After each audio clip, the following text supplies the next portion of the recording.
Hello everybody, Sunday Racing. Let's get straight to the Hollywood Bet Scottsville meeting. Hope it's going to be a good one for everybody. Got Darren Burrows and Daryl Marie on standby for us to make sure we get through and get into the winner's queue.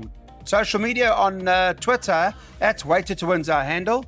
Please use that handle to engage with us. I'd love to talk to you through that platform. Otherwise, join and follow through our WhatsApp number, which is on the screen as well. You can use that. You just got to send your name and your email address to the WhatsApp number, and our admin department will use that information to load you onto the group. And we've also got the YouTube platform as well as 4racing.tv. So any one of those for you to watch the Waited to Win, the most watched tipping show in the country. Okay, let's get Darren Burrows on the line. Talk about the Hollywood Bet Scottsville race meeting, Darren. And what kind of card are we looking at here? There's a lot of value to be had on this card, at horses at decent prices, 4, 5, 7 to 1, that we can have a nice each way bet on. Starting in race 1. Now, I Like It Hot is the best of the race runners. She's had 3 runs, finished close enough up in all 3 starts. The blinkers go on. Last time out, a bit disappointing. But her first run at Scottsville, the horse to beat, but there is talk for the first time, a Swiss Paradise. In the comments of the computer form, they say useful filly. Mozi Yeni takes a ride. This horse should run a big race. I thought numbers 4 and 9 to fight it out, and Namib's Roos for third. Interesting. The market's got them betting 10 to 1, bar those two, Daryl. The favourite being I Like It Hot is currently 8 to 10. Well, Friday, 8 to 10. And what price is the 4? The 4 is 28 to 10. Cloud, if the 4's fancied, like Darren touched on, useful filly, I wouldn't be surprised to see her make a winning debut, because I Like It Hot. If the blinkers don't assist her, she's going to prove costly to follow once again. In her later starts, second was Sea of Tears, third Guest Getrix. They're moderate fillies. All hinges on where the Swiss Paradise is fancied, and if she is, I wouldn't be surprised to see her roll the favourite on debut. Okay. Well, that's straightforward. Here's our first race selection. It's a bipot that the boys have put together. They worked on this, and first leg 4 and 9, by 4 and 8, by 2, 4, 7, by 3, 4, 13, by 7 and 9, by 2 and 4. It's a 288 Rand bipot, spending 144 Rand once for that particular perm. And of course, that QR code, just hold your phone up to that with a camera option, which takes you straight to the opportunity to get the bets on without having to do anything else.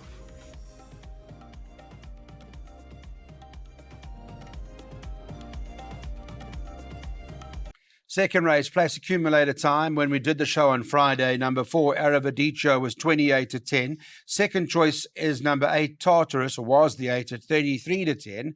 And then you can get 11 to 2 about the rest. Let's talk about Aravadicho, Darren. So had the 3 starts to date. Do you think this is the day? I thought there was value to be had about Aravadicho. Last time out he was caught for speed at Greyville, and he never really got into contention. He was a disappointing third. That was over 1,000 meters. Penultimate start in the Stormbird, that was a feature race. He ran a very good second behind Karangatang. That's the reason why he started odds on last time out. But I think the 1,200 is going to suit him, and he will rate the horse to beat. I do believe he'll turn the tables on Tartarus on that last start, as Tartarus is very speedy, but over 1,200, he seems to fade the final 100 or 2. And then I made the danger to Aravadicho Imperial Order. He showed decent pace on debut. He got run out of it by a very smart horse in Imposing. And there was a direct winner from that form line. So I'll make it between those two. All right, those are the two. Daryl? It's going to be interesting to see if Aravadicho has actually trained on Cloud, because his comeback effort was very, very disappointing. I mean, he had the likes of number 8, Tartarus, ahead of him. He was making no inroads in the latter stages. But Darren touched on his debut was against winners. He then went straight into the Stormbird listed. And from that form line, Karangatang came out and won the Protea. Yeah. So it's very, very strong. If he's back to his best and we know what he's capable of, he should take a power beating. Tartarus has improved with the blinkers. He's got fitness and racing experience on his side. Got a chance. And Ice Kingdom, he's run his best race over this course and distance with Muzi in the irons. Throw him into your back end of the trifectas. It's interesting, Darren mentioned this horse Imperial Order. That horse Halibus did come from the Imposing run. So let's put a place accumulator up now. We'll get those PAs on if we can, and we're going like this. Darren, your PA, you want to take us through it? I've only got the one banker in the PA. That is the Peter Runner Emerald Princess a bit later. I believe she's good enough for the first three and hoping to double up along the way. So I've gone 4 and 11, by 2, 4, 7, by 3 and 13, by 7 and 9, by banker 2, by 1 and 8, by 2 and 3 at the back. 240 Rand will give it to you 2.5 times.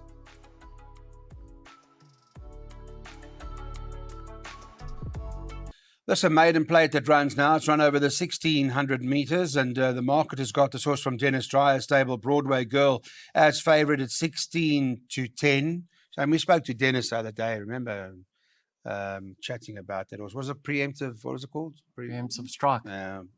He did A say little bit slow out of the gate, eh? He said it's got a mind of its own, and Yeah. maybe it's heading for the paddock soon.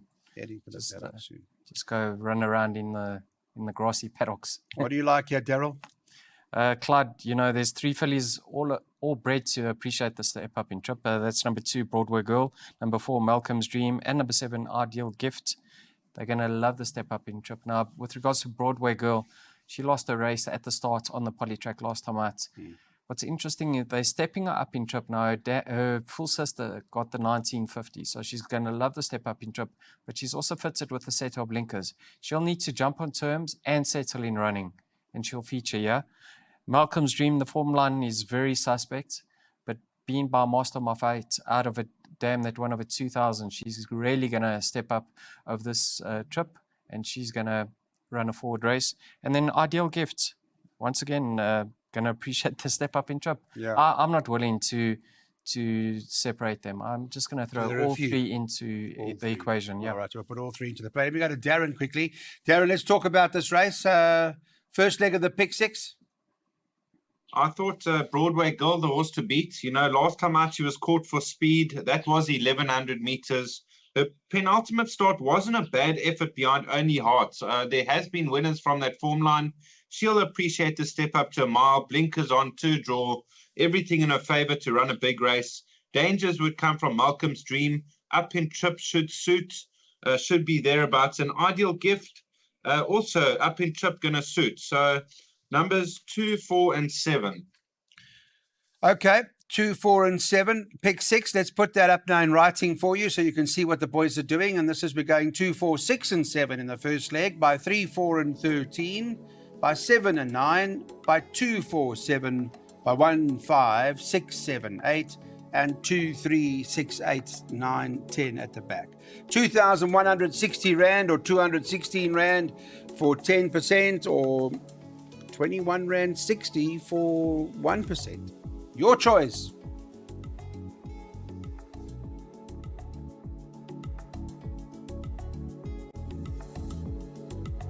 Right, jackpots, let's go. Race number 4, Darren Burrows on the line. They've got 3 to 1 about the source Central City in the jackpot. So I guess first leg of the jackpot, we're going to go runners, Darren. Well, I thought a 2-horse race. Horses like Red Magician, really impressive in his second start. He was beaten a short head by Cheeky Laddie from the Canamar stable, and I think he's got quite a future ahead of him. Jumps from a 13 draw. The only concern, if he can get in one off the fence, I think he's going to run a big race. Central City. Now, last time I ran second over a mile behind Atticus Finch. 3 runners, 2 winners from that form line. From a good draw, I'll make him the main danger. Okay, so there'll be a few in the race. Let's talk to Daryl Marie about this jackpot. What do you want to do the first leg? I narrowed it down to 2 runners, the 3 and the 4. Central City's improving with each and every start. He got beat by a highly regarded sort last time out. The winners, no great shakes. Cloud Tara, ET won a maiden handicap. Global Breeze won a maiden handicap. So, in my opinion, I'm not entirely convinced with regards to that form line. I've got healthy respect for number 4 over there, Averny King.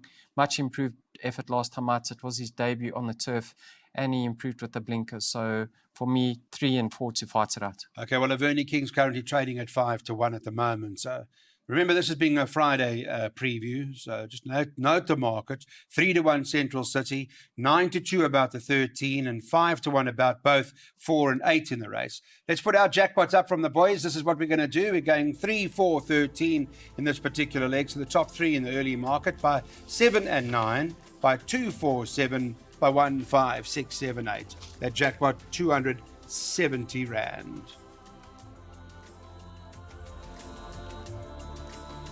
Party Time, race number 5 on the card. Number 9, Party Time, is 33 to 10. After the Rain, number 7 trades at 4 to 1. Number 1, Full Blast, is 5 to 1. And then the 3, Donald McDonald, is 7 to 1. Darren, let's talk about this because it is an opportunity to get another bet on in terms of the second jackpot. So what do you recommend we do here? I narrowed this race down to 2 runners, After the Rain and Party Time. Now, After the Rain is a very good horse. He could be ahead of the handicapper. His 2 comeback runs, his 2 last efforts were over 1,000 meters. He's not a 1,000-meter horse. He was a bit one-paced into 4th place on both occasions. He's going to be suited by the 1,400, and he'll probably go forward from that draw. Him and Party Time will probably pace it out together. Touching on Party Time, very good last win. He beat Pyromaniac almost 3 lengths. Pyromaniac was weighted to win that day by quite a few kilos, and Party Time was very impressive. So I made it between number 7 and 9. 7 and 9 from Darren's side. Those 2. Party Time was, Darren's right, was impressive. Very impressive. He was extending at the finish, and he beat a very nice horse in Pyromaniac. Clyde, I'm not looking past the 7 and 9. Darren Burrows' camp of year. After the Rain, 5 furlongs on the poly, too quick for him. Penultimate start, he was out of the weights, although it was also a 5 furlong, didn't suit him. Right trip for him. He's going to go forward. The only concern I have is they cut throats, and let's hope one just takes a seat behind the other, and it will be a good race. 7 and 9 to fight it out. I'm leaning towards the 9, Party Time. Okay, you're also on Party Time. Both guys are on Party Time. Yeah, let's have a look at what we're going to do without jackpot, being the second jackpot, and Daryl just 7 and 9. And you've, are you taking chances? That seems it's a 24 Rand perm, Clyde. We really try our best to keep our perms down to a minimum of a year. So I've gone 2 horses, 7 and 9, by 2 and 4, by 5 and 6, by 2, 6 and 9 at the back. 24 Rand, or spend 240 with me. Okay, let's do that. Let's get those jackpots on, ladies and gents. Now we go to a handicap. There's fillies and mares that run here over 1,400 meters. In normal circumstances, a race like this, you would say, tough, open, horses got a lot of chances. But I think everybody's talking about this horse, Emerald Princess, here Friday when we recorded the show with Darren and Daryl. 18 to 10 was the price about Emerald Princess. Lucky missed the second choice at 4 to 1. And number 4, Magical Flight at 9 to 2. I need to ask you, Darren, is this 18 to 10, is there value in there? Or would you, do you like it firstly? And would you take 18 to 10? Or are you going to wait for it to drift? I thought it's the right price, 18 to 10, 2 to 1 about Emerald Princess. Now, she could still be ahead of the handicapper. She's won her last 2 starts in good fashion. Since joining the Peter stable, she's had 4 starts, winning both her last 2 starts. There's been 3 direct winners from her last 2 victories. And from a good draw, I believe she can follow up in this company. The danger will come from Magical Flight. Her rating has tumbled. She gets Rachel Vanica taking off 1.5 kilos, but she has been disappointing. And then Lucky missed the best of the rest. So I do believe Emerald Princess the right horse. It's interesting when you look at the form line. Darren's right. There have been a few, actually. Red Carpet Girl came out of there and won. Princess Philippa was a direct winner. So was Golden Aspen. And just after that, this horse Fascinado won just a couple of days ago. So the form is very strong. Looks hard to beat, I think. You love those form lines, eh? Love the form line. Well, that's what the form. That's what it's all about. A lot in her favour. If you see nowhere, you're not going to back it, right? But when you see winner, they win. Look at that also. I mentioned 11 runners, not one had run a place. What was it, Count Marsh? Yes, and one. One in 100 it has like that. You do like to see winners, yes, and that's the case with Emerald Princess. We've touched on the winners. Can we back this? She's in cracking form. Paul Peter's not going to take her to Scottsville if she's not fit and well, and expects her to run a big race. So, yes. But Magical Flight, Clyde, I know she's been very, very disappointing. She hasn't seen the winner's enclosure for a very long time. But from a 98 to an 83, plus the 1.5 kgs off her back, last time out, the 1200 was on the sharp side for her. Ideal trip. If she gets first run on Emerald Princess, I wouldn't be shocked to see her hold her at bay, but I do have a preference for the 2 over the 4.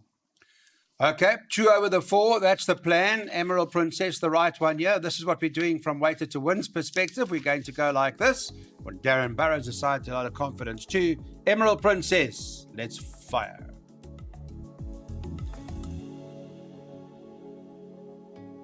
Now we move on to race number 7, final leg of the first jackpot. On Friday, this horse favourite, number 6, Live My Life at 28-10. And number 7, Maquette is a second choice at 3-1. 7-2 about number 8, Vivid Jet. So, and then 4-1, Ancient Epic. Market-wise, Darren, they're indicating open. What do you think? I thought I narrowed this race down to 4 runners, and I'm not going to split the 4 of them. Ancient Epic, good last win. Live My Life, good last win. Maquette, not much separating Maquette, Vivid Jet, and Ancient Epic on form. And then touching on Vivid Jet, good last win last time out. So I'm narrowed this race down to 1, 6, 7, and 8 in no particular order. No particular order from Darren Burrows' side. Daryl Marie's with me in the studio. If you've just joined, welcome to Weighted to Win. Let's talk about this race. There are a few from a market perspective. Darren going with a 4. You got anything else? Or I'm 6 from 5, Clyde. I like the way Live My Life won, second start after a lengthy layoff. I mean, she was off for 15 months. Clearly needed that comeback effort. And last time she won, I think she was still in need of that run. So I do believe she could prove one to follow in the future. Obviously behind her issues. So having a cherry ripe run now, I make her the filly to beat. Slalom Queen, last time out, I think it was on a touch on the far side. I think she's better up the straight over 5 furlongs, and she hasn't been finishing far behind in her recent start. So 6 from 5. Okay. Live My Life for Daryl ahead of Slalom Queen. Now let's put our bets up for this race in terms of what we want to do, taking trifectas. The last time we did this, the 24 rand trifecta, Daryl, you collected 5,000 for 240, didn't you? It's not going to be the case this time around, Clyde. We don't have any roughies in there, but any profit is welcome. Any profit is welcome. 1568, that's our trifecta boxed. Lucky last at Hollywood Bet Scottsville. Let's talk to Darren Burrows about the race. Putin's Promises, top of the boards, but a weak favourite 4-1, looking to win another race. Last time, beat, I think, a fair field. Wasn't great, but at least there were winners from there. I mean, also like Trafalgar Square came out of there, Darren, and won. And at the moment, Com Naidu is as hot as they come. And so is, Kabila Matsanyani rode it last time. What do you think? Well, he is up in class here. He went start to finish in his last 2 starts. He's really found his best form. He is one for the shortlist. But I'm having a strike on a horse called Lord Wiley. I labelled him last time out at 14-1, and he won very impressively, beating Passage of Power. There's only 1.5 kilo difference in the weights with Passage of Power on this occasion. And I think Lord Wiley, good value at 7-1, over Passage of Power for second, and then Putin's Promise for third. Okay, so you've got a bit of value on your side, Lord Wiley. Daryl? I love the look of Passage of Power, Claude. Okay. I think he's a much better horse at Scottsville. He's at his best over here, so I think he's gonna get the better of Lord Wiley. Let's hope they fight it out, because I think we've suggested the exacta. Yeah. But yes, I like Passage of Power. And African Skyline, I don't think we've seen the best of him yet. He has improved as a gelding, won well in his later start. So he has to go into all perms. But the 2 for me to end of proceedings. Okay. Well, will Lord Wiley and Passage of Power fight this out? Or will Com Naidu keep them all at bay? We don't know, but this is what the boys are recommending we do. We're going with the exactas Passage of Power from the one end, and that's Daryl Marie's side, and Darren Burrows is saying no, it's probably Lord Wiley. Thanks so much for watching Weighted to Win, everybody. Hope it's been a good one on the Sunday. And to all of the guys, Cameron, everybody in charge, Urash, all those that have been with us, thank you so much for all your help. The team behind the scenes that make Weighted to Win work. Darren Burrows, thank you for your time. And Daryl Marie, we'll be back again during the course of the week. Back to the photo forms and all the black and white to make sure that we can give you some sort of guide and help you along the way. But what's most important is that you study too. I know times now are very busy and not easy to look at cards, and that's why we're here, is to help you along the way. So you don't have to do too much of that, but you have to try and do some of it to perhaps help us also, because we need your help too. Thanks, everybody. Have a fantastic time.